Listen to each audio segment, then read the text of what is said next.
Hey everybody, it's been several weeks since I have put up a new tutorial, so it's good to be back. I have got this amazing looking Olympia SM3. Take a look at this. It is a two-tone. We haven't had this two-tone color in Olympia before in our shop, so this is really fun. So we've got this cream down on the bottom and a burgundy on the top with the burgundy keys. Is that not gorgeous? It is a gorgeous machine. Here, take a look at the sides. You've got the chrome accents on it. If you are a user and collector of typewriters, I think you're gonna want this, something like this in your collection. You're free to go look and see if it's still in our shop, but usually the typewriters don't last more than a few days on our shop, but go check it out anyway. If you go to jotandtittletypewriters.com, that takes you directly to the shop and you can see what is available, but take a look-see. So what do I recommend for this particular typewriter? And I'll get into the tutorial, the details here in a second.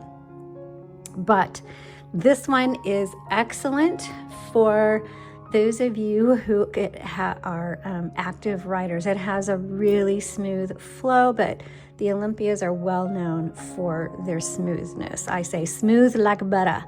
And this one is no exception, not to mention just the two-tone of it. It makes it a very special typewriter.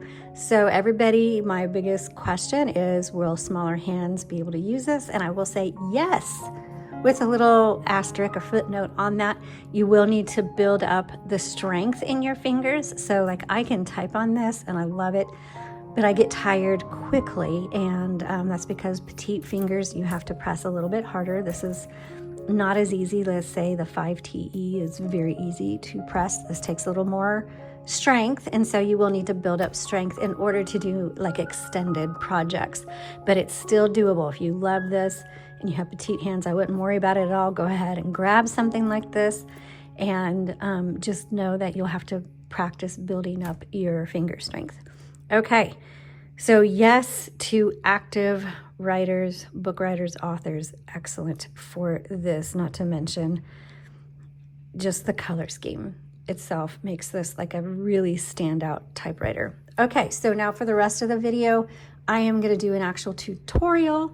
In case you don't know how to use an SM3, I'm just going to point some things out. So I am going to start with the back and make my way forward. And I will assume that you don't know anything. And if you have an SM3, and that's why you're watching this, grab your typewriter and kind of go along with me. So I'm going to flip this up. And I know it's going to get really close and awkward, but all right. So we're in the back here, and this is where you set your tabs, and you just press down and move it. And so you should have 6, there's 6 tabs. My camera's in the way, so it's kind of hard to see. And so you can just set that wherever you want. And if you use tabs, like I don't use tabs, so that's not an issue for me. Then to set margins, you need to tell and set where it's going to end, begin and end on your paper. And that's where our backing paper really comes in handy. So this is what our backing paper comes to, what it looks like. I put stickers and stamps on it and stuff. But there's 12 sheets inside of here and 2 sizes. And so there's 2 of 6 different designs. We have a full sheet and half sheet sizes in there. So this is one of the half sheets. So it's color on one side and then it's got guidelines on the other. So you can take like your piece of paper and you can see the lines through it. And this is, now that I've made and these backing papers, they are so useful. So I just line it up right there in the middle for me. And then I put my margins right on the edge, and there's other lines. So you can decide what guidelines you want to use, but I'm going to put one there, put one there, and just kind of double check here. That looks good. My bell sounds good. And so now you're kind of ready to type on it. So you put your paper right down in here and just turn the handle knobs. If it's uneven, you use your paper release lever over here on the right, pull that forward, and then you can That releases the tension and you can kind of straighten things out, re-engage, and you're ready to go. So this is your margins, and like this backing paper will show you where to set your margins. And if you don't have backing paper, that's fine. You can just set your margins where you want. This right here is a paper guide, and they can be a little stiff. But let's say, well, see, I'm using a small piece of paper, and let's say I have a project with, oh, that's as far as it goes, with multiple pages. And in that case, you want to use your paper guide so that you're loading your paper in the exact same spot every time, and it keeps everything, all of your lines, your margins nice and even. So that's what that is for. Over here on the right side, or no, right, yes, right here is your carriage release. This is your carriage right here. You press that down, you can move your carriage. When you press it down, your carriage should pull to the side. If it's floppy, that means you have a broken drawband, and you will need to find a repair specialist for that. This is your return handle. So when you get to the end of your sentence, you just press that. It advances a line, plus it takes you back to the beginning of your margin. Over here on the left side is your line selector. So that's double spacing, triple spacing, and single spacing. And I think, no, some of them you can even go up and it just either locks it or it doesn't advance at all. Okay, so right back here, I'm gonna lift it so you can see. Right here is the release lever for your platen. And or you can use it for variable spacing, but when you turn the handle, you can hear it click. It's advancing either one line or half a line. And sometimes you kind of want to get right in between. And so if you just snap that down, that releases that. You can put your, you can arrange your paper exactly where you want it. Then once you're done though, make sure you re-engage that. And now we're back. Okay, does that make sense?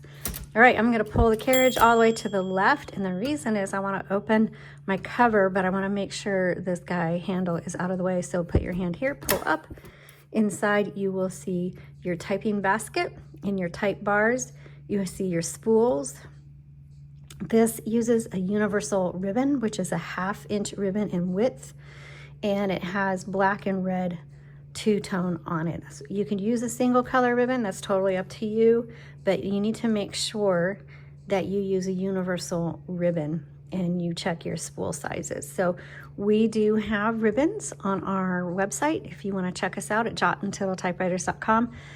We have two options. You can get a ribbon with the spools, or you can send us, if you have your original spools, you can send us your spools. We'll wrap it with ribbon and send it back to you.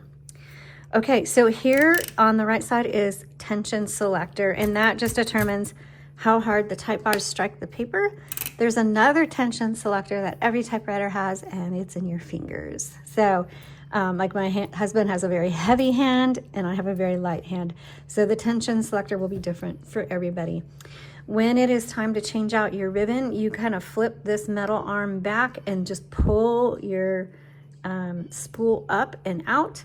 We do have a playlist with changing out some typewriter ribbons, and even if it's not your exact model that we have in there, just watching those videos will give you a really good idea of how to change out your spool and your ribbons. But you just pull that up, pull it out, and time to put one in, you just put that in there. Make sure it snaps all the way down. Then you want to put your ribbon into this guide here. I call it the little double barrel. This happens to be your ribbon reversal too, and I'll show you that in a second. Be prepared to get your fingers dirty. Okay, so you can see I've got my fingers really dirty there. And then I will lift this up so you can see how it is fed through. This is called the vibrator. So that is how it's threaded through. Every model is just a little bit different, but you can figure that out. The ribbon goes around the top, around the side, and then underneath. Same with this one, around the top, side, underneath. And then you have to make sure they're threaded through these little double barrels. And then this is your ribbon reversal. You just pop, pop. And you can reach that when this is down. make sure it snaps. They're just right there, and so you can just tap, tap, tap, okay? And there's a lot of ink in your ribbon, so you will probably have to reverse the direction of your ribbon dozens and dozens of times before you need to replace it, okay? And I think a lot of people don't realize that. They think you use it once and it's done, you throw it away, but no, no, no, there is a ton of ink in those ribbons. Okay, so let's go down here. And obviously this is your keyboard. The shift is right here. So the shift, you know, without the shift, it's lowercase, shift, uppercase. As far as the numbers are lowercase and the symbols are uppercase. And this little one is your shift lock. And then to release it, you just press the big button there, your space bar. And this arrow is your backspace. Now remember, backspace does not erase. We're so used to that delete button. There's no delete button on the typewriters. You just X through, line through your mistakes. I tell people when they write their typewriters and use their typewriters, embrace your mistakes because you will have them. It's just part of using a typewriter. Right here, this MR means margin release, and I will show you what that is. I'm going to bring my margin in a little bit further. So we're going to type on this. Oh, there's my bell. It's telling me I'm at the end of my margins. Okay, so now it's stopped because I reached the end of my margin.